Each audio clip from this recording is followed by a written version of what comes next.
S, வீடு, schools, hotels, store room இங்கெல்லாம் partition wall கட்டணும்னாலும் இப்போ பில்டிங் போனஸோட first choice Renocon Rapid Wall Panels. Chanakya international academy உங்களுக்குள் இருக்கும் தலைவரை வெளிக்கொண்டு வரும் பியூர் பாலிடிக்ஸ் பயிற்சி பட்டறை. நேரடி மற்றும் இணைய வழி. கான்டாக்ட் 7338824242. தெய்வங்களான புரட்சித் தலைவர் எம்ஜிஆர், தமிழகுலசாமி அம்மா அவர்களுடைய மறு வடிவமாக இந்த அன்னை தமிழக மக்களை காப்பதற்காக தன்னை அர்ப்பணித்து இரவு பகல் பாராது உழைத்து கொண்டிருக்கிற புரட்சி தமிழர், வருங்கால முதலமைச்சர், சாமானிய முதல்வராக சரித்திரம் படைத்திட்ட கருணையின் வடிவம் புரட்சி தமிழர் எடப்பாடியார் அவர்களின் சார்பிலே அனைவருக்கும் தீபாவளி திருநாள் தீமைகள் எல்லாம் அகன்று நன்மைகள் பிறந்திட எல்லாம் வல்ல இறைவனை வணங்கி ஊடக நண்பர்களுக்கும் பத்திரிகை துறையினுடைய நண்பர்களுக்கும் இந்த நேரத்தில் வணக்கத்தினை தெரிவித்துக் கொண்டு, மாண்புமிகு முதலமைச்சர் அவர்கள் தேர்தல் காலங்களில் மக்களுடைய நம்பிக்கை பெறுவதற்காக நிறைவேற்ற முடியாத வாக்குறுதிகளை கொடுப்பது ஒரு வழக்கமாக வைத்திருக்கிறார்கள். அது 2 ஏக்கர் நிலம் என்றாலும் சரி, தற்போது 505 வாக்குறுதிகளில் நாம் குறிப்பாக மக்களுடைய பிரச்சனைகளை விவாதித்து அதற்கு தீர்வு கண்டு அதற்கான திட்டங்களை தீட்டி புதிய சட்டங்களை உருவாக்குகிற சட்டமன்றத்தை நேரடி ஒளிபரப்பு செய்வோம் என்று சொன்னார்கள். அதோடு 100 நாட்கள் ஆண்டுக்கு நடத்துவோம் என்று சொன்னார்கள். இப்போது மொத்தத்துக்கு 5 ஆண்டுகள் 100 நாட்கள் நடத்தியிருக்கிறார்களா என்றால் அது ஒரு கேள்வியாக இருக்கிறது. அதேபோல் நேரலை என்பது அவர்கள் பேசுவது மட்டும், நேரலையில் ஆளுகிற கட்சியை சேர்ந்த முதலமைச்சர், அமைச்சர்கள், சட்டமன்ற உறுப்பினர்கள் பேசுவது நேரலையில் ஒளிபரப்பப்பட்டு மாண்புமிகு எதிர்க்கட்சியினுடைய தலைவர் மக்களுடைய பிரச்சனைகளை அவையினுடைய கவனத்துக்கு கொண்டு வந்து தீர்வு காண வேண்டும் என்று மக்கள் மீது உள்ள அக்கறையில் ஜனநாயக கடமையாற்றுகிற போது நேரலையை துண்டிப்பது என்பது எப்படி ஒரு ஜனநாயக பண்பாகும்? எதிர்க்கட்சி தலைவர் என்ன அவையின் முன் கவனத்தில் வைக்கிறார் என்பது மக்களுக்கு தெரியக்கூடாது என்கிற அந்த அரசியல் காழ்ப்புணர்ச்சியிலே தான் ஆளுகிற கட்சி பதில் சொல்வது மட்டும் பதிவு செய்கிறார்கள். பிரதான எதிர்க்கட்சியான அனைத்து இந்திய அண்ணா திராவிட முன்னேற்ற கழகத்துடைய பொதுச் செயலாளர் அது முக்கியமான பிரச்சனைகளைத்தான் அவையின் கவனத்துக்கு கொடுக்கப்பட்டிருக்கிற நேரம், அவர்கள் அனுமதிக்கிற நேரத்தில் மக்களுடைய பிரச்சனைகளுக்கு தீர்வு கிடைக்க வேண்டும் என்கிற அக்கறையிலே தான் இந்த ஜனநாயக கடமையாற்றுவதை தொடர்ந்து நீங்கள் பார்த்து கொண்டிருக்கிறீர்கள். அதை அவர்கள் இருட்டடிப்பு செய்வதையும் இன்றைக்கு நீங்கள் பார்த்து கொண்டிருக்கிறீர்கள். ஆகவே இதற்கு மிக விரைவில் மக்கள் தீர்வு காண இருக்கிறார்கள். இந்த சமீபத்தில் கூடுதல் செலவினங்களுக்கான துணை மானிய கோரிக்கைக்கான கூட்டத்தொடர் 4 நாட்கள் நடந்தது. அதில் இந்திய அரசியலமைப்பு சட்டத்தில் 205வது பிரிவில் பட்ஜெட்டில் நிதிநிலை அறிக்கையில் ஒதுக்கப்பட்ட செலவினங்கள், அந்த ஒதுக்கப்பட்ட செலவினங்கள் முழுமையாக செலவழிக்கப்பட்டிருக்கிறதா என்பது ஒரு விவாதம். அந்த ஒதுக்கப்பட்ட செலவினங்கள் ஒவ்வொரு துறைக்குமே மானிய கோரிக்கையில் ஒவ்வொரு துறை வாரியாக அவர்கள் கோரிக்கை வைத்து விவாதம் வைத்து அதை தொடர்ந்து அந்த நிதி ஒதுக்கப்படும். அது முழுமையாக செலவு செய்யப்படுகிறதா என்றால், மாண்புமிகு முதலமைச்சருடைய நம்பிக்கை பெற்ற மூத்த ஒரு அமைச்சரை அவருடைய துறையினுடைய ஆய்வுக் கூட்டத்தில் 100% செலவு செய்யப்படவில்லை என்று அதிகாரிகளுக்கு அறிவுரை வழங்குகிறார்கள். ஆகவே அந்த திருப்பி அனுப்பப்படுகிற நிலைமை, அது குறித்து சட்டசபையில் எந்தெந்த துறையிலே முழுமையாக செலவு செய்யப்பட்டிருக்கிறது, ஒதுக்கப்பட்ட நிதி எந்தெந்த துறையில் திருப்பி அனுப்பப்பட்டு இருக்கிறது என்கிற விவரம் மக்களுக்கு சொல்வதில்லை. ஆகவே இப்போ அடிஷனல் டிமாண்ட், இப்போ நம்ம கூடுதல் செலவினங்களுக்கான துணை மானிய கோரிக்கை என்பதுதான். அது முதல் துணை மானிய கோரிக்கை வைக்கலாம், அப்புறம் 2வது துணை மானிய கோரிக்கை எத்தனை வேணாலும் வச்சுக்கலாம். இந்திய அரசியலமைப்பு சட்டத்தினுடைய 205வது பிரிவில் இப்போ கடந்த 3 தினங்களாக நடந்தது முதல் துணை மானிய கோரிக்கை. அதில் அடிஷனல் டிமாண்ட் அவங்க வச்சிருந்து மாண்புமிகு நிதி அமைச்சர் அவர்கள் அந்த கூடுதல் தேவைக்கான அந்த 205வது பிரிவின் அடிப்படையில் அவர்கள் இந்தந்த துறைக்கு தேவை இருக்கிறது என்று சொல்லியிருக்கிறார்கள். அந்த தொகை நிறைவேற்றப்பட வேண்டும், அந்த தொகையை ஒதுக்கீடு செய்ய வேண்டும், இந்தந்த துறைக்கு ஒதுக்கீடு செய்யப்பட வேண்டும் என்று கோரியிருக்கிறார்கள். அது விவாதம் செய்யப்பட்டு அந்த தொகை ஒதுக்கீடு செய்யப்பட்டிருக்கிறது. Additional demand. இந்த அடிஷனல் டிமாண்ட் எப்படி சரி கட்ட போகிறார்கள்? ஏன்னா ஏற்கனவே எந்த அளவுக்கு கடனில் இருக்கிறது என்பது உங்களுக்கு எல்லாத்துக்கும் தெரியும். இப்போ ஏறத்தாழ ஒரு 3000 கோடி அடிஷனல் டிமாண்ட் வச்சிருக்கிறாங்க. அப்போ ஏற்கனவே கடனில் இந்த அளவு இந்தியாவிலே கடன் வாங்குவதிலே முதன்மை மாநிலமாக இருக்கிறது. மாண்புமிகு எதிர்க்கட்சி தலைவர் அவர்கள் இன்றைக்கு வருவாய் உங்களுக்கு அதிகரித்த போதிலும் கடன் அளவு அதிகமாக இருக்கிறது. கடன் எதுக்கு வாங்கணும்? மூலதன செலவு, ஆஸ்பத்திரி, வருவாய் உள்ள அரசுக்கு வருவாய் கொடுக்கக்கூடிய மூலதன செலவுகளுக்கு தான் அவர்கள் செலவிட. 1 லட்சம் கோடி இந்த ஆண்டு வாங்குறாங்கன்னா அதுல எந்த அளவுக்கு மூலதன செலவு என்பதுதான் நமக்கு முக்கியம். இன்னும் சொல்ல போனா மூலதன செலவுக்காக தான் கடன் வாங்குவோம். ஆனால் இப்பொழுது மூலதன செலவு எவ்வளவு பார்த்தா 3 லட்சம் 4 லட்சம் கோடி அவங்க கடன் வாங்கியிருக்கிறாங்கன்னா வெறும் 40,000 கோடி தான் இந்த மூலதன செலவுக்கு. இதைத்தான் மாண்புமிகு எதிர்க்கட்சி தலைவர், வருங்கால முதலமைச்சர் நிதி மேலாண்மையில ஒரு புரட்சி செய்கின்ற வகையில் இந்த கேள்வியை முன்வைத்தார்கள். அவர் என்ன சொல்றாரு? மாண்புமிகு நிதி அமைச்சர், இது நீங்க எண்ணிக்கை கணக்கில் பார்க்கக்கூடாது, பர்சன்டேஜ் கணக்கில் தான் பார்க்கணும் அப்படின்னு சொல்றாரு. பட்டுக்கோட்டைக்கு வழி சொல்லுங்கன்னா கொட்டைப்பாக்கு என்ன விலைன்னு பதில் சொல்றாங்க. இதை எப்படி நம்ம எடுத்துக்கிறது? கடன் அளவு இப்ப நீங்க கடன் வச்சிருக்கிறீங்க அப்படின்னு சொல்றாரு. உண்மைதான், அதை நாங்க மறுக்கல. நீங்க தானே 2011 முத கலைஞர் அவர்கள் முதலமைச்சர் 1.5 லட்சம் கோடி அவங்க கடன் வச்சிருக்காங்க. அதற்கு பிறகு நாங்க எடப்பாடியார் முதலமைச்சராக, அம்மா முதலமைச்சராக எவ்வளவு மூலதன செலவுல அரசுக்கு வருவாய் கொடுக்கக்கூடிய அந்த கட்டமைப்பு உருவாக்கி இருக்கிறோம். சரி, இப்ப நம்ம என்ன கேட்கிறோம்? இந்த அடிஷனல் டிமாண்ட் 3000 கோடிக்கு என்ன நீங்க சோர்சஸ், அந்த வருவாய் சோர்சஸ் என்ன? மறுபடியும் நீங்க மின்சார கட்டணத்தை உயர்த்திடாதீங்க, மறுபடியும் நீங்க கட்டணங்களையோ வரியோ உயர்த்திடாதீங்க. நீங்க ஏன்னா இந்த இதுல எதுவுமே சொல்லல, அதனால நீங்க கட்டணத்தை உயர்த்திடாதீங்க. ஏற்கனவே இப்படிதான் சொன்னீங்க, கொரோனால வாழ்வாதாரம் பாதிக்கப்பட்டிருக்கனால உயர்த்த மாட்டோம்னு சொன்னீங்க. ஆனா இன்னைக்கு சொத்து வரி 150% உயர்த்திருக்கு. உடனே மாண்புமிகு அமைச்சர் நேரு அண்ணன் அவர்கள் எழுந்திருச்சு, மத்திய அரசு சொன்னது அதனால் நாங்கள் உயர்த்தினோம். மத்திய அரசு சொன்னா எல்லாத்தையும் நீங்க கேட்டுருவீங்களா அப்படின்னு அவங்க கிட்ட கேட்கிறோம். ஏன்னா இன்றைக்கு அவங்க என்ன சொல்றாங்க, எந்த திட்டம் ஏன் செய்யலைனாலும் மத்திய அரசு நிதி தரல அப்படின்னு தன்னுடைய இயலாமையை மறைப்பதற்கு அவர்கள் அடுத்தவர் மீது பழி போடுவதற்காக ஆட்சியும் அதிகாரத்தையும் மக்கள் கொடுத்தார்கள். பழி சுமத்தி விட்டு தன்னுடைய இயலாமை மறைப்பதல்ல ஒரு அரசினுடைய நோக்கம். தன் அதிகாரம், மக்கள் கொடுத்த அதிகாரத்தை வைத்து ஜனநாயக அடிப்படையில் அந்த பிரச்சனைகளுக்கு தீர்வு காண வேணும்.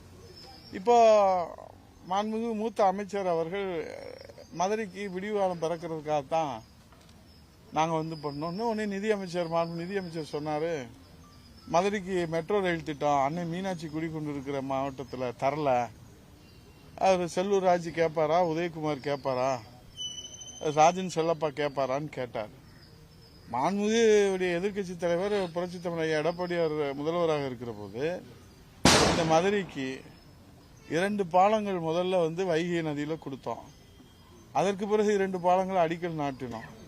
வைகை நதியை பாதுகாக்கப்பட்ட சுற்றுச்சாலை அமைத்தோம். 2 வழிச்சாலை 4 வழிச்சாலை அமைத்தோம். மத்திய அரசு என்ன பெற்றீங்கன்னு கேட்டா, எய்ம்ஸ் மருத்துவமனை கொண்டு வந்தோம். 1000 கோடிக்கு பறக்கும் பாலம் கொண்டு வந்தோம். தோரங்குறிச்சி வரைக்கும் போய் சென்னையில போறோம். நம்ம திருமங்கலத்திலிருந்து கொல்லம் வரைக்கும் 4 வழிச்சாலை 4800 கோடி ரூபாய்க்கு கொண்டு வந்தோம். 11 மருத்துவக் கல்லூரி. உங்களுக்கெல்லாம் நல்லா தெரியும், 12 மாநகராட்சி ஸ்மார்ட் சிட்டி திட்டம் கொண்டு வந்தோம். இது அம்மா அவர்களுடைய அணுகுமுறை, புரட்சி தமிழக எடப்பாடி அவர்களுடைய அணுகுமுறையில் மக்களுக்கான திட்டங்களை கொண்டு வந்து அதை நிறைவேற்றினாங்க. இன்னைக்கு 4.5 வருஷம் ஆச்சு.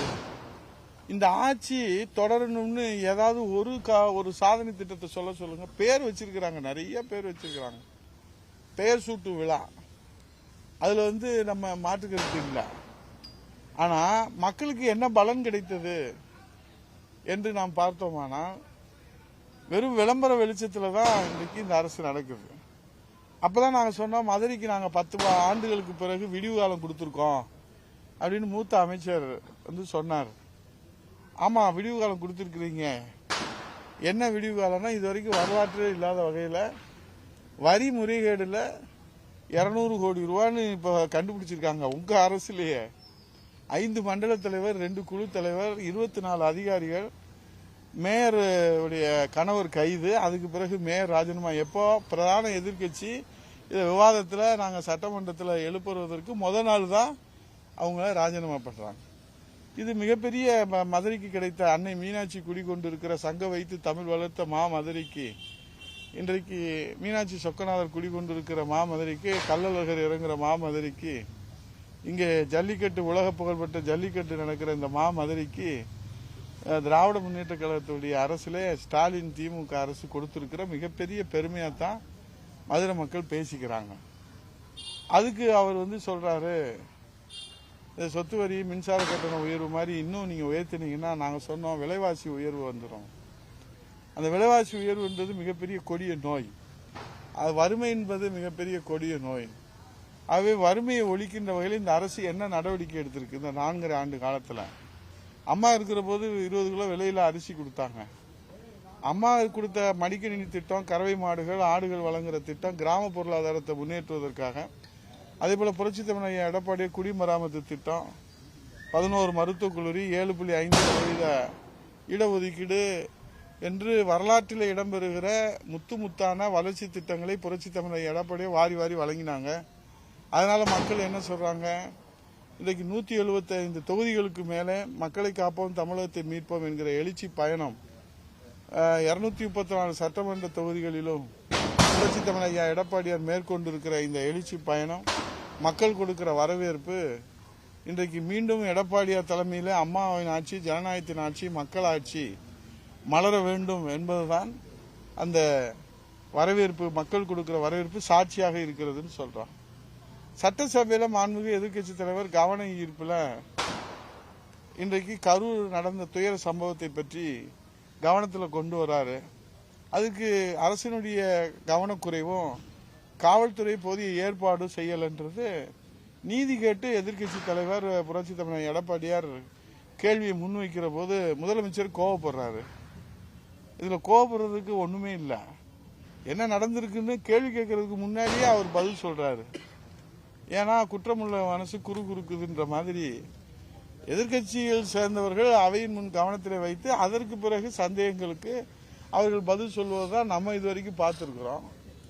ஆனா இவங்க என்ன செய்யறாங்க, மரபையே மாற்றி எதிர்கட்சிகள் எல்லாம் கேள்வி கேட்டு மக்களுக்கு நீதி வேண்டும் என்று சொல்வதற்கு முன்பாகவே இப்படித்தான் நடந்துச்சு அப்படின்னு சொல்றாங்க. இதேதான் அங்கேயும் சொன்னாங்க விசாரணை. இப்ப உச்ச நீதிமன்றத்தில் என்னாச்சு, எப்படிப்பா இதை நீங்க அமைச்சீங்க, எல்லாம் ரத்து பண்ணிட்டாங்கல்ல உங்க விசாரணை எல்லாம். அப்ப உங்களுடைய அந்த அணுகுமுறை என்பது, சட்ட ரீதியான அணுகுமுறை என்பது, அரசியல் ரீதியான அணுகுமுறை என்பது மக்களுக்கு பாதுகாப்பு வழங்கவில்லை என்பதுதான் இந்த விசாரணை ஆணையங்கள்லாம், தனிநபர் விசாரணை ஆணையம், ஸ்பெஷல் சிறப்பு குழு எல்லாம் ரத்து செஞ்சிட்டாங்க. அதெல்லாம் சிபிஐல கொடுங்க அப்படின்னு சொல்லிட்டாங்க. அப்ப உங்களுடைய அணுகுமுறை இன்றைக்கு தோலுரித்து காட்டப்பட்டிருக்கிறது. ஆகவே இது போன்ற பல பிரச்சனைகள். இப்ப கூட வடகிழக்கு பருவமழை ஆரம்பிச்ச முதல் நாளே 5 பேர் இடிதாக்கி இறந்துட்டாங்க. முன்னெச்சரிக்கை நடவடிக்கை எடுக்கணும். 22ஆம் தேதியிலிருந்து இந்த வடகிழக்கு பருவமழை தீவிரமடைன்னு சொல்றாங்க. தென் தமிழகத்துல தீவிரமா மழை பெய்யுது. தொடங்கிய நாள்ல இருந்து திருச்செந்தூர் கோயிலுக்குள்ள தண்ணி போயிடுச்சு. இப்ப தேனியில கேட்ச்மெண்ட் பாயிண்ட்ல, அங்க முல்லை பெரியார் கேட்ச்மெண்ட் பாயிண்ட்ல தொடர்ந்து மழை வர்றதுனால, உபரி நீர் வர்றதுனால, மழை பெய்யறதுனால இப்போ அந்த பகுதி வந்து ஒரு ஆபத்தான சூழ்நிலையில் இருக்குது. நிவாரண முகாமெல்லாம் அமைக்கப்பட்டிருக்கிறதா மாவட்ட ஆட்சித்தலைவர் நேற்று இரவு அறிக்கையை நாம் பார்த்தோம். தேனியிலிருந்து கூட ஜெயக்குமார் போன்றவர்கள் இங்கே வருகை தந்திருக்கிறார்கள். அவரோட அனுமந்தர் டாக்டர் உள்ளிட்டவர்கள்லாம் வருகை தந்திருக்கிறார்கள். மிகப்பெரிய அளவில் இன்றைக்கு அந்த பகுதி பாதிக்கப்படக்கூடிய ஒரு அபாயகரமான சூழ்நிலை இருக்கிறதுனால உயிரிழப்பு இல்லாமல் பயிர் சேதங்கள் இல்லாமல், ஏன்னா வீடெல்லாம் இடிஞ்சு விழுந்துட்டதா சொல்கிறாங்க. அவர்களுக்கெல்லாம் உரிய நிவாரணங்கள் மாண்புமிகு எதிர்க்கட்சி தலைவர் சட்டமன்றத்தில் வடகிழக்கு பருவமழையில் கேள்வி கேட்டிருக்கிறார்கள். அதேபோல் இந்த நேரடி நெல் கொள்முதல் அது ரொம்ப சுருக்கமாக தெளிவாக சொல்கிறோம். நேரடி நெல் கொள்முதல் என்னென்னா, இந்த ஈரப்பதத்தை காரணமாக வச்சு நிபந்தனை வச்சு கொள்முதல் செய்யாமல் ரோட்டில் கொட்டி கிடக்கு. மாண்புமிகு எதிர்க்கட்சி தலைவர் புரட்சி தமிழக எடப்பாடியார் விவசாய முதலமைச்சராக இருக்கிற போது இந்த ஈரப்பதம் பார்த்தீங்கன்னா 18% இருக்குதுன்னா அதை 20-22% வரைக்கும் விவசாயிகள் என்ன கோரிக்கை வைக்கிறாங்களோ அந்த அளவில் வந்து மத்திய அரசுலேருந்து அனுமதி வாங்கணும். இவங்க வந்து அது வரைக்கும் தூங்கிட்டு இப்போ கொள்முதல் பண்ணும்போது 18% தான், 16% தான் அப்படின்னா, நீங்கள் 800 மூட்டை நாங்கள் வந்து கொள்முதல் செய்கிறத எடப்பாடியார் 1000 மூட்டை ஆக்கினார். இப்போ இவங்களும் 1000 சொல்லிட்டு 600 தான் பண்ணுறாங்க. ஏன்னா ஈரப்பதம் 16% இல்லை, 18% இல்லை, 22% இருக்கு அப்படின்னு சொல்றாங்க. அதை தான் நாங்கள் சொல்றோம். கொள்முதல் தொடங்குவதற்கு முன்பாகவே ஈரப்பதம் வந்து மத்திய அரசுல இருந்து அனுமதி வாங்கணும். இப்ப இவர் என்ன சொல்றாரு, மாண்புமிகு அமைச்சர், மாண்புமிகு எதிர்க்கட்சி தலைவர் புரட்சி தமிழக எடப்பாடி கவன ஈர்ப்புல அவசர பொது முக்கியத்துவம் வந்து 0 ஹவர்ல எழுப்புறாங்க. அவர் சொல்றாரு செறிவூட்டப்பட்ட அரிசியை வந்து அவங்க இப்ப நாங்க கேட்ட கேள்வி என்ன, எடப்பாடியார் எதிர்க்கட்சி தலைவர் விவசாயிகளுக்காக தெருவில் நெல்மணிகள் கொட்டி கிடக்கு, அதை நீங்க கொள்முதல் செய்யுங்க, நிலுவையில் இருக்கக்கூடிய அந்த கொள்முதலை துரிதப்படுத்துங்க அப்படிதான் சொல்றாரு. ஆன்லைன்ல தருமபுரி மாவட்டத்தில் அதியமான் கோட்டையில் இனிமேல் நீங்களாம் அலைய வேண்டாம், ஆன்லைன்ல நீங்க கடன் வாங்கிக்கலாம், பயிர் கடன் தொடங்கி அந்த விளம்பரப்படுத்துறதோட சரி. இது வரைக்கும் எங்கேயும் உங்க பகுதியில் கேட்டு பாருங்க, ஆன்லைன்ல எங்கேயாவது கொடுத்துருக்குறாங்களான்னு பாருங்க. இந்த சாத்தூர் நகராட்சியில் மாண்புமிகு எதிர்க்கட்சி தலைவர் அது வந்து சமூக வலைதளங்களை கொடுத்துருக்காங்க, சட்டசபையில் பேசினாங்க. அவருக்கு ஓய்வூதிய பலனே தரல, கேட்டால் நிதி இல்லைன்னு சொல்றாங்க. அரசே ஒப்புக்கொள்ளுது நீதிமன்றத்தில். அப்ப என்ன கஜானா காலி ஆயிடுச்சா, அவர் நிதிநிலை நெருக்கடி வந்துருச்சா என்கிற கேள்வியெல்லாம் இன்றைக்கு முன்வைக்கப்படுகிறது. மொத்தத்தில் ஒரு ஜனநாயக படுகொலை மக்கள் மன்றத்திலும் சரி சட்டமன்றத்திலும் சரி, ஜனநாயகம் செத்து போய்விட்டதோ, எங்கே போனது ஜனநாயகம் என்று தேடுகிற நிலையிலே தான் ஜனநாயகம் இல்லை என்கிற வகையில் மாண்புமிகு எதிர்க்கட்சி தலைவருடைய உரையை நேரலை செய்வதிலே அவர்கள் இரட்டிடிப்பு செய்கிறார்கள். அவர்கள் இன்றைக்கு ஒரு கண்ணிலே வெண்ணெய் ஒரு கண்ணிலே சுண்ணாம்பு, ஒன்று ரெண்டையும் ஒளிபரப்பாதீங்க, மக்கள் ஊமப்படம் மாதிரி பார்க்குறாங்க.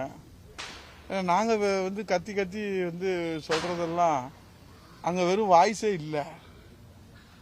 எங்களுடைய வாய்ஸை நீங்கள் வந்து நேரில் துண்டிக்கிறதுனால படிச்சிட முடியாது. புரட்சி தமிழ் ஐயா எடப்பாடியார் தான் 2026 சட்டமன்ற தேர்தலில் முதலமைச்சராக வருவார் என்பது மக்கள் தீர்ப்பே, மகேசன் தீர்ப்பு. அதை நீங்கள் இது போன்ற சில்லறத்தனமாக இரட்டிடுப்பு செய்வதனால அது மூடி எத்தனை தடவை கோரிக்கை வைக்கிறது சொல்லுங்க. சட்டசபையில் எதிர்க்கட்சி தலைவரே கோரிக்கை வைக்கிறோம், நாங்கள் கோரிக்கை வைக்கிறோம். கோரிக்கை வச்சா என்ன செய்யறாங்க, தூக்கி வெளியே போடுறாங்க. இது ஏன் செய்யலை அப்படின்னு கேட்டா நீங்க ஏன் அதை செய்யலைன்னு கேட்குறாங்க. ஏப்பா 41 பேர் வந்து அரசியலுடைய அலட்சியத்தினால உயிர் பறி போயிடுச்சுல, போன உயிர் போனது தானே. 41 உயிர்னா என்ன சும்மாவா? இந்த இருமல் மருந்து நம்ம செங்கல்பட்டுல காஞ்சிபுரம் மாவட்டத்தில் தயார் பண்ணுறோம். அதோட நாங்கள் கேள்வி கேட்குறோம், மாண்புமிகு எதிர்க்கட்சி தலைவர் சிறப்பு கவன ஈர்ப்பு வந்து அவசர பொது முக்கியத்துவம் வாய்ந்த அந்த இதில் கொண்டு வராங்க. விதி எண் 55 ஏற்கனவே கரூர் துயர சம்பவம் அவை ஒத்திவைப்பு விதி எண் 56 எதிர்க்கட்சி தலைவர் கொண்டு வராங்க. ஆனால் அவர் மாண்புமிகு பேரவைத் தலைவர் என்ன செய்யறாரு, அவருக்கு அவங்க எஜமான் உத்தரவு போடணும்ல, அவருக்கு வந்து மக்கள் எஜமான் இல்லை, அவங்க எஜமான் உத்தரவு போடணும், பேசுறதுக்கு அனுமதிக்கிறது இல்லை. இப்போ இந்த இருமல் மருந்து WHO வேர்ல்டு ஹெல்த் ஆர்கனைசேஷன் அங்கே வந்து இன்னைக்கு தடை செஞ்சுருக்காங்கல்ல, நீங்கள் செய்தியெல்லாம் பார்த்துருங்க. எத்தனை பேர் இறந்துட்டாங்க உங்களுக்கே தெரியும். 35 பேர்னு சொல்கிறாங்க, 25 பேர்னு சொல்கிறாங்க. இன்னும் நமக்கு முழுமையான விவரம் தெரியல. அதை தடை பண்ணியிருக்காங்க. அவர் இதுக்கு பதில் கேட்டால் மாண்புமிகு மக்கள் நல்வாழ்வுத்துறை அமைச்சர் மராத்தானில் சாதனை படைத்த கின்னஸ் சாதனை படைத்தவர் அதுக்கு என்ன பொறுப்பாக பதில் சொல்லணும்? வருகிற காலங்களில் இதை வந்து தடுத்து நிறுத்துவதற்கு உரிய ஆய்வு மேற்கொள்ளும். ஏங்க ஒரு நாளைக்கு எவ்வளோ பாட்டிலுங்க தயார் பண்ணுறோம்? ஒரு பேட்சுக்கு லட்சக்கணக்கில் வெளியே வருதுங்க. இதெல்லாம் ஆய்வு பண்ண முடியும். அப்புறம் நீ எதுக்குப்பா இருக்க? ஏப்பா அந்த மருந்து சாப்பிட்டு 35 பேர் உயிரிழந்திருக்கான். WHO ரத்து பண்ணியிருக்கிறாங்களே. நீங்கள் அதை கவனத்தில் கொண்டு செய்ய வேண்டாமான்னா அவங்கள தடை பண்ணணும். உற்பத்தி செய்கிறவங்க இவங்க தடை பண்ண மாட்டாங்களாம். பர்ச்சேஸில் பண்ணுறவங்க தான் அவங்க அதை பார்த்து ஜாக்கிரதையாக வாங்கணுமா. இவர் விஷத்தை ஊற்றுவாராம். அது விஷமா இல்லையான்னு பார்த்து தான் அவங்க சாப்பிடணுமா. எவ்வளோ புத்திசாலியான ஒரு மக்கள் நல்வாழ்வுத்துறை அமைச்சர்னு நீங்களே பார்த்துக்கங்க. இவரை வச்சுக்கிட்டு இந்த நாட்டில் நம்ம எப்படி இந்த நாடு எங்கே போகுது? யாராவது ஒரு லேமன் கூட யாராவது வடிகட்டின டேஷ் டேஷ் அவரு கூட இப்படி சொல்ல மாட்டார். பதில் என்ன ஒரு பதில் பாருங்க. ஏங்க இன்னைக்கு அந்த அமைச்சர் உங்களை நம்ம தமிழ்நாட்டினுடைய மக்கள் நல்வாழ்வுத்துறை பற்றி கேலிங் கிண்டிலுமா நையாண்டி பேசியிருக்கிறாங்க. அப்படின்னா இது 2011 தாங்க தொடங்கினது. சரி, அப்போ ஏதாவது இந்த மாதிரி நடந்துச்சா? 2024 25 ஏன் ஆய்வு செய்யல மாண்புமிகு எதிர்க்கட்சி தலைவர்? அதான கேட்குறாங்க. அது ஆய்வு செஞ்சிருந்தீங்கன்னா, தொடர் கண்காணிப்பில் இருந்தீங்கன்னா இது தண்டனை கிடைச்சிருக்குமா? உயிர் போயிருக்குமா? இதை கேட்டால் அவர் என்ன சொல்றாரு? அப்படிலாம் ஆய்வு பண்ண முடியாது. அவனே அது இல்லை இது இல்லை, ட்ரக் இன்ஸ்பெக்டர் இல்லை அது இல்லை இது இல்லை. அப்போ ஒரு ஒரு லெத்தாஜிக்கா ஒரு அக்கறை இல்லாத தன்மை, மக்கள் நலனிலே அக்கறை இல்லாத தன்மை.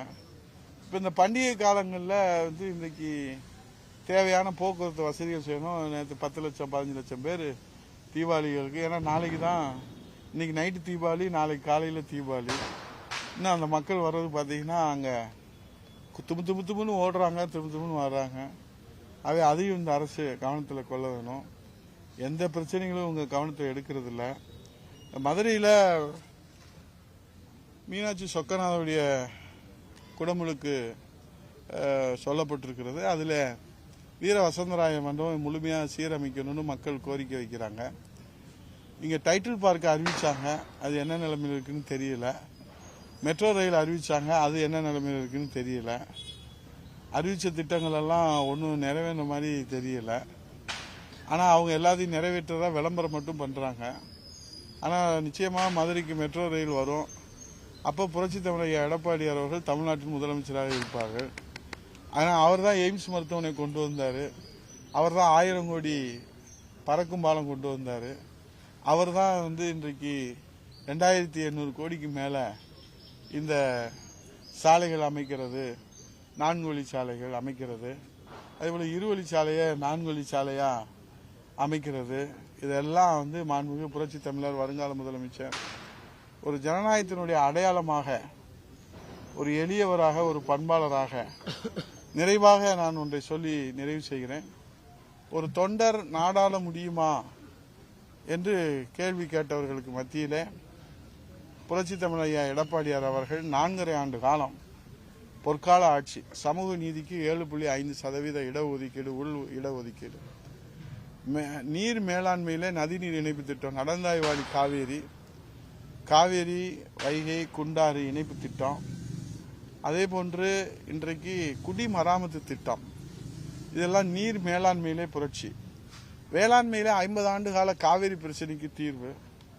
உங்களுக்கெல்லாம் நல்லா தெரியும், நீங்கள்லாம் தென் மாவட்டத்தை சேர்ந்தவங்க. முல்லை பெரியாறு 5 மாவட்டத்திற்குரிய ஜீவாதார பிரச்சனை.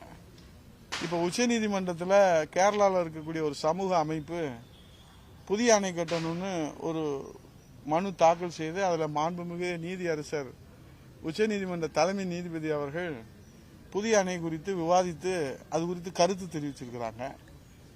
மாண்புமிகு இன்னொரு நீதியரசர் அது குறித்து மாற்று கருத்து சொல்லியிருக்கிறாங்க.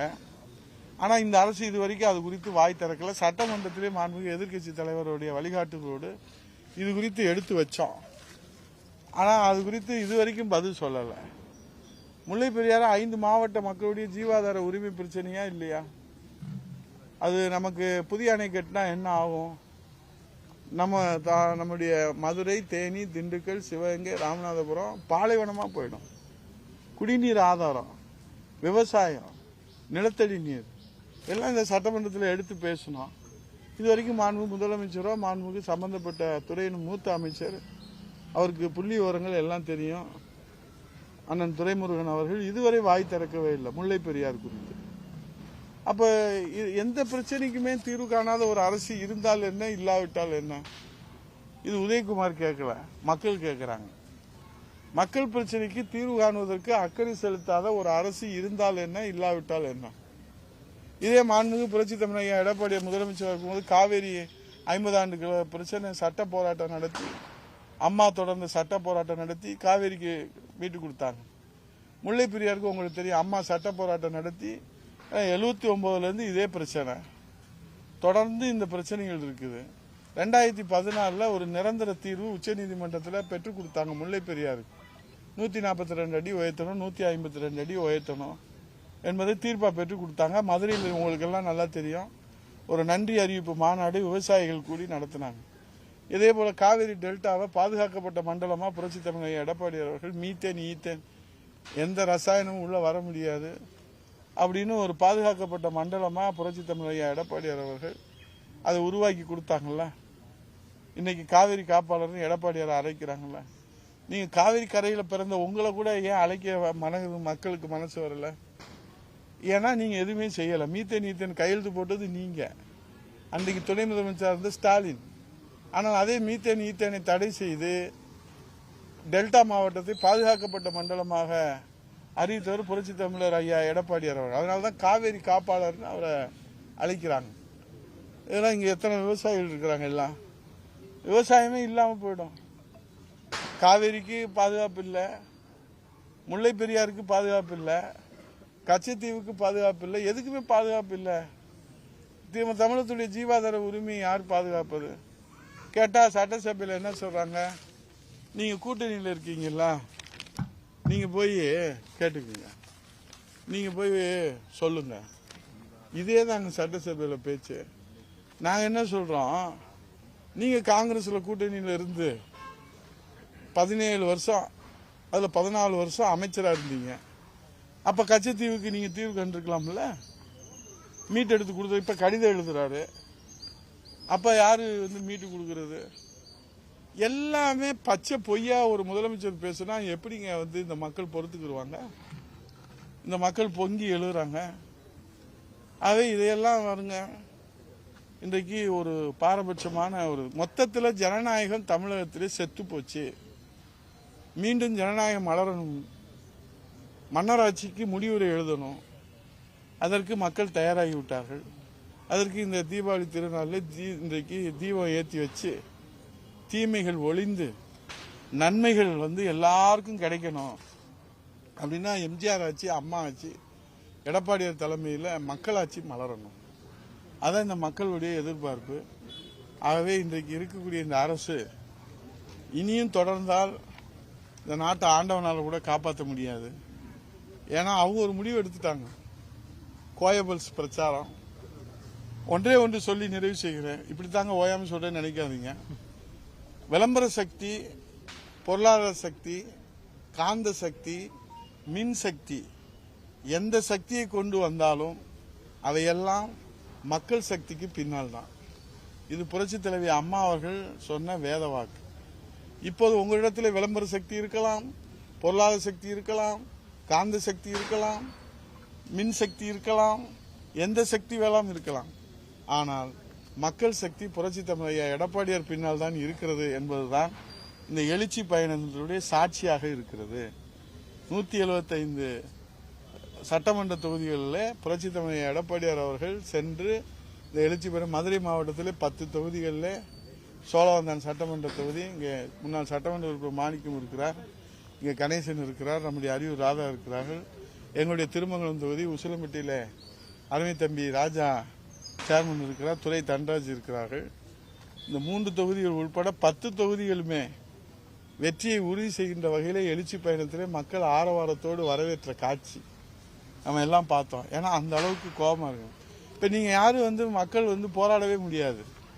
இம்மென்றால் கைது, ஏனென்றால் சிறைவாசம்.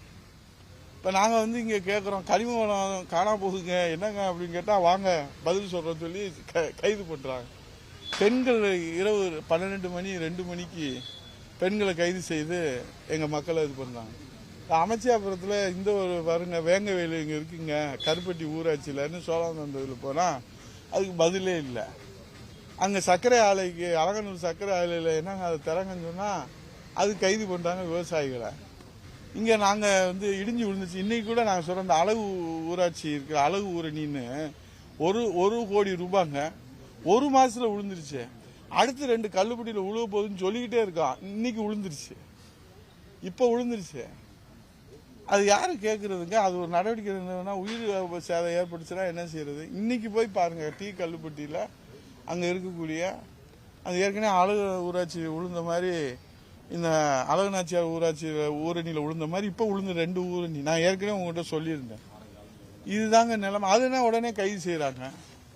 நாங்கள் பஸ் ஸ்டாண்டு எடப்பாடியார் கொடுத்தாருங்க திருமங்கலத்தில். இந்த நவீன காலத்தில் வெள்ளரிக்காய் கொய்யாப்பழம்லாம் ரோட்டில் வச்சு விற்றுக்கிட்டு இருக்கிறாங்க. இடம் கொடுத்துட்டோங்க, அரசாணை போட்டோம், இந்தாங்க அரசாணை, இந்த இருக்கு பாருங்க புதிய பஸ் ஸ்டாண்டுனா வாங்க உங்களுக்கு பதில் சொல்கிறோன்னு சொல்லி கூட்டிகிட்டு போய் கைது பண்ணுறாங்க.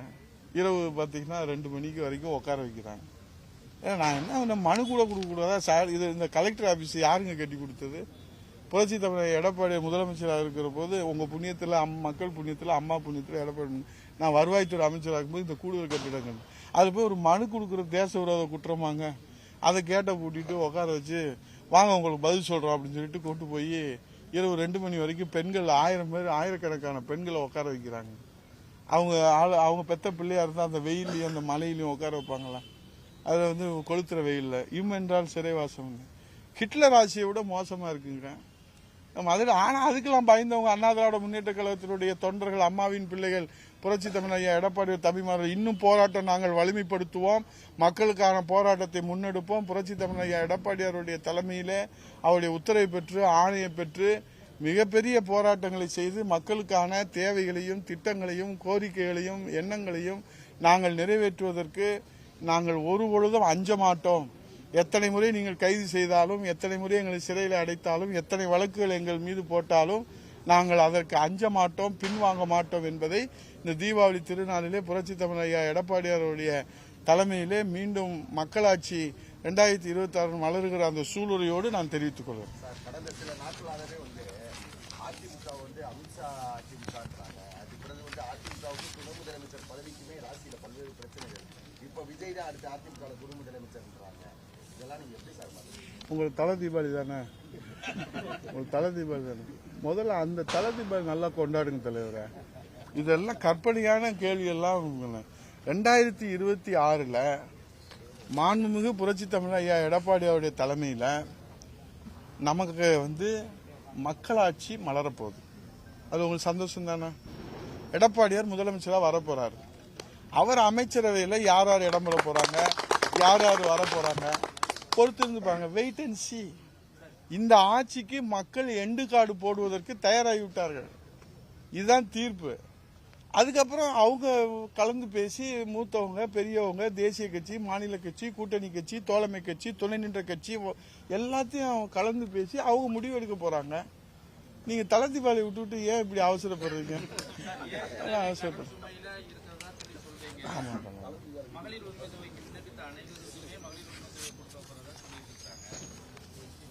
அதான் தலைவர் 2021 கொடுத்த தேர்தல் வாக்குறுதி. இந்த திட்டம் எப்ப துவங்கப்பட்டது? கடந்த நாடாளுமன்ற தேர்தல், ஈரோடு தேர்தல் வரும்போது அறிவிச்சு நாடாளுமன்ற தேர்தலுக்கு துவங்கினாங்க. ஆனா அனைவருக்கும் சொன்னாங்க. ஆனா கொடுத்தது அவங்களுக்கு வேண்டியவங்க மட்டும் கொடுத்தாங்க. மனு கொண்டு போய் கொடுக்குறோம். இப்போ இங்க இருக்கிறவங்க எல்லாம் கொண்டு போய் நம்ம தமிழ்ச்செல்வன் சிவகங்கையில் போய் கொண்டு போய் கொடுக்குறாங்கன்னா, சிவகங்கையில் அங்கே இருக்கிற அந்த திருப்பணத்தில் ஒன்றிய செயலர் வந்திருக்கிறாரு, எங்கள் ஒன்றிய கழகத்துடைய செயலாளர்கள் காளையார்கள் வந்திருக்கிறாங்க. நான் சொன்ன சட்டசபையில் ஏங்க நீங்கள் மனு கொண்டு வந்து கொடுக்குறோம், உங்களுக்கு தகுதி இல்லைன்னு சொல்லி கொண்டு போய் வைகை ஆற்றுல போட்டீங்க சிவகங்கை மாவட்டத்தில். இப்போ என்ன சொல்றீங்க? எந்த நிபந்தனையை விதித்து அந்த மனுக்களை எல்லாம் தள்ளுபடி செஞ்சீங்களோ, இப்போ சட்டமன்ற தேர்தல் வந்தோடனே வாங்க வாங்க நாங்கள் நிபந்தனையெல்லாம் தளர்த்திட்டோம், மனு கொடுங்கன்றீங்க. அப்ப இது என்னங்க, இது வந்து ஒரு திட்டம் வந்து மக்களுக்காகவா தேர்தலுக்காகவா? இதுதானே மக்களுடைய கேள்வியா இருக்குது. நீங்க 2021 அறிவிச்சீங்க. அப்போ மாண்புமிகு எதிர்கட்சி தலைவர் என்ன சொன்னாரு? இப்ப நீங்க விதியை தளர்த்தினது ஒரு 4 ஆண்டுகளுக்கு முன்னாடி தளர்த்தி மகாராஷ்டிரம் எல்லா பேத்துக்கும் கொடுத்திருந்தா மக்கள் உங்களை பாராட்டி இருப்பாங்க, வரவேற்று இருப்பாங்கல்ல. அப்ப நீங்க என்ன வந்து தேர்தலுக்காகத்தான் திட்டங்கள்ன்றத ஒரு ஒப்புதல் வாக்கு மூலமாகத்தான் இந்த திட்டத்தினுடைய நிலை இருக்கிறது. ஒரே அணுகுமுறை இருக்கணும். ஒரு அரசுக்கு ஒரு திட்டத்தில் வந்து ஒரே அணுகுமுறை இருக்கணும். தேர்தல் வந்தா விதியை தளர்த்து, தேர்தல் முடிஞ்சா விதியை போடு அப்படின்னா எங்க தலை விதி. அதனால நாங்க அதெல்லாம் பார்த்துட்டு இருக்கிறோம். வேற என்ன பண்றது? கண்டிஷன் எந்த அடிப்படையில் போடுறீங்கன்னு தெரியல, எந்த அடிப்படையில் தளர்த்துறீங்கன்னு தெரியல. ஆகவே ஒரு திட்டத்தினுடைய அணுகுமுறை இரட்டை நிலையை கொண்டிருப்பது, இரட்டை வேடமாக இருப்பது மக்கள் ஒரு நாளும் ஏற்றுக்கொள்ள மாட்டார்கள். சட்டமன்றத்தில் சட்டம் இயற்றப்படுவது அது குறித்து அவர்கள் அறிவித்திருக்கிறார்கள்.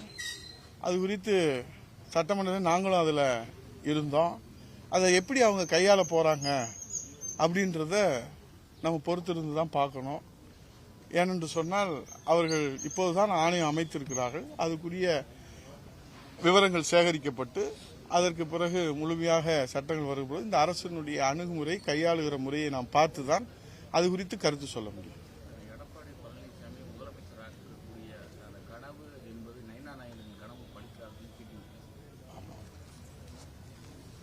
அதாவது தீபாவளி அதுமா வாயை கிளறீங்க, நான் என்ன பண்றது? சும்மா நல்ல நாளில் அவரை பற்றி பேசணுமா? அதாவது என்னன்னா,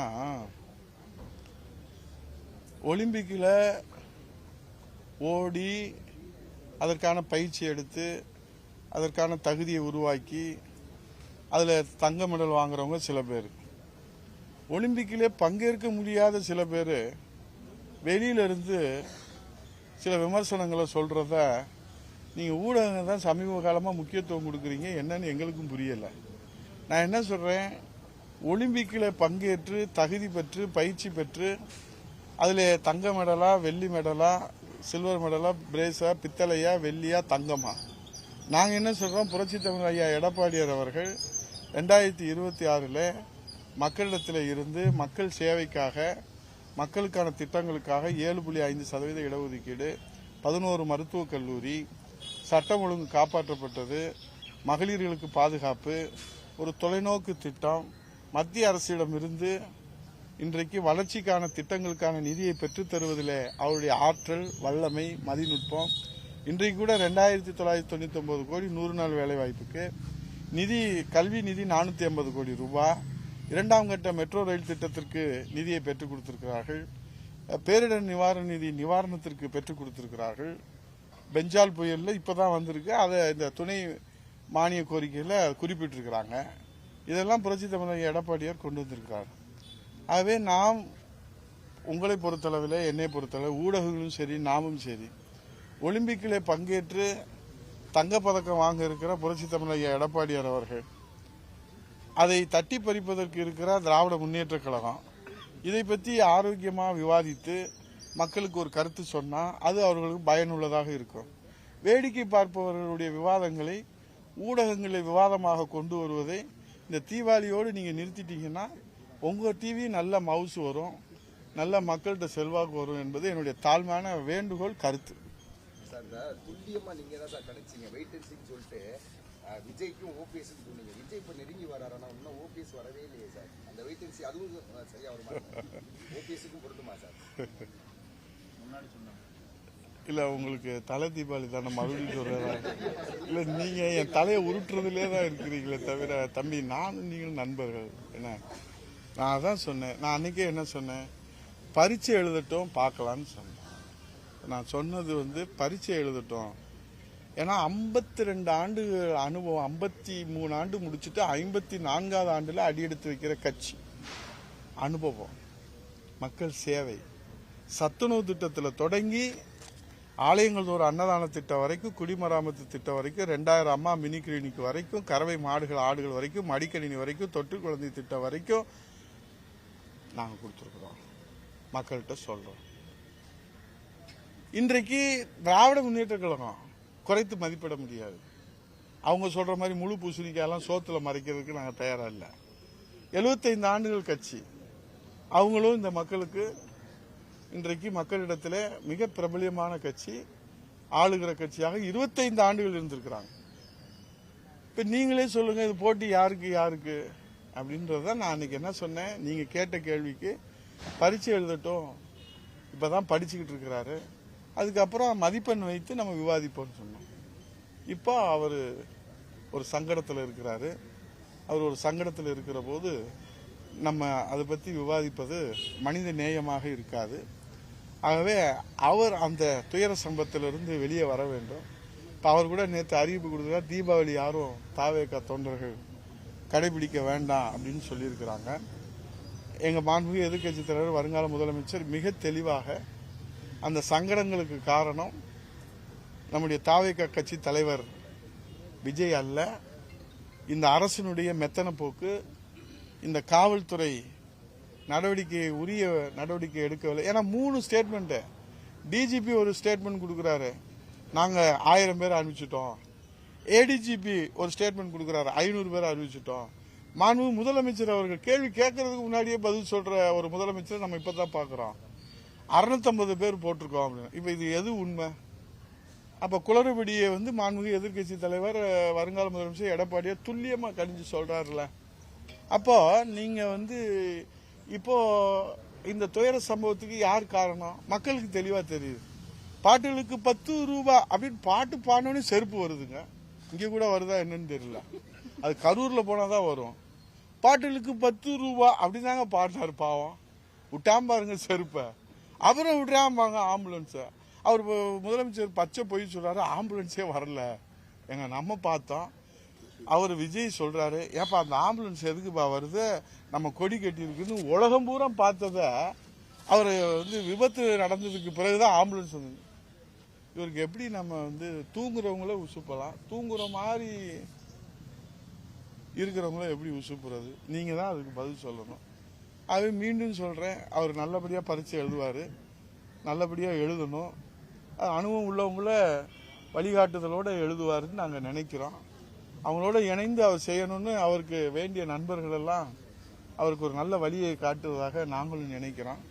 அனுபவம் உள்ளவர்களோடு, ஏன்னா ஒரு குழந்தை வருங்காலத்தில் மிகப்பெரிய வீரனா வரும்போது கூட அந்த பிறந்த குழந்தை நடக்க தவழுகிற போது அந்த தாய் தந்தையருடைய கையை பிடித்து கொண்டு தான் நடக்கும். ஒலிம்பிக்கில் மிகப்பெரிய வீரர்களாக வருகிறவர் கூட குழந்தையா இருக்கிற போது அதே போல தான் இந்த மரத்துக்கும் ஒரு ஃபென்சிங் தேவை. ஒரு விதை அது செடியாக வளர்ற போது ஆடு மாடு மிதிச்சிடும், மேய்ஞ்சிரும். அப்போ அதை பாதுகாக்கிறதுக்கு ஒரு பாதுகாப்பு வளையம் வேணும். அப்போ அது வளர்ந்துரும். ஆனால் அது வளர்ற வரைக்கும் அதை பாதுகாக்கிறதுக்கு அந்த மரத்துக்கு தெரியுமோ தெரியாதோ, ஆனால் அதுக்குரிய பாதுகாப்பை கொடுக்கணுன்றதுல மக்களுக்காக, மக்கள் நலனுக்காக நாங்கள் உண்மையை எடுத்து சொல்றாரு எங்கள் எதிர்க்கட்சி தலைவர். புரிஞ்சவங்களுக்கு புரிஞ்சா இந்த தீபாவளி அதுவுமா நல்லதுன்னு நாங்கள் நினைக்கிறோம். நல்லா தலைவரே, திமுகவை வீழ்த்துவதற்கும் புரட்சி தமிழ் ஐயா எடப்பாடியார் தலைமையிலே மக்களாட்சி மலர்வதற்கும் யார் துணை நிற்கிறார்களோ விரும்புகிறார்களோ அவர்கள் எல்லாம் ஒன்றாக இணைய வேண்டும் என்பதுதான் மக்களுடைய கருத்து, அண்ணா திராவிட முன்னேற்ற கழக தொண்டனுடைய கருத்து.